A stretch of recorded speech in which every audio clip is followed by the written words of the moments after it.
So ఈరోజు ఒకటి చెప్దామని క్లారిటీగా. సో నేను ఫస్ట్ టైం మణిశర్మ గారి ఇంటికి వెళ్ళినప్పుడు గేటు తెరుచుకొని లోపలికి వెళ్తే ఒక బెంజ్ కార్ ఉన్నిందనమాట. ఈ కార్ ఎప్పుడు కొనుక్కుంటాంరా మనం అనుకుని ఇట్లా లోపలికి వెళ్ళా. ఇలాంటి ఆఫీస్ ఎప్పుడు కట్టించుకోవాలరా అని లోపలికి వెళ్ళాను. ఆ తర్వాత ఆయన ఆ టకీలా కలెక్షన్ ఉందన్నమాట. ఆ టకీలా కలెక్షన్తో చిన్న ఇండిపెండెంట్ ఫిలిం తీయచ్చు మనం.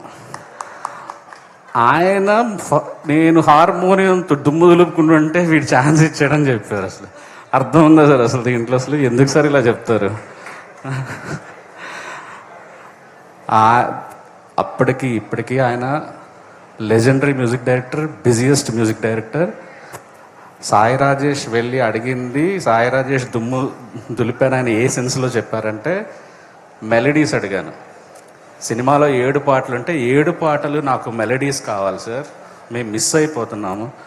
దాదాపు మీరు ఈ 5-10 ఏళ్లలో ఫుల్ ఫ్లెడ్జెడ్ ఒక లవ్ స్టోరీకి అన్ని పాటలు మెలడీలు ఇవ్వలేదు మీరు, నాకు మెలడీలే కావాలి, వేరే పాట వద్దు అని ఆయన రిక్వెస్ట్ చేసి చేయించుకున్న సినిమా అది.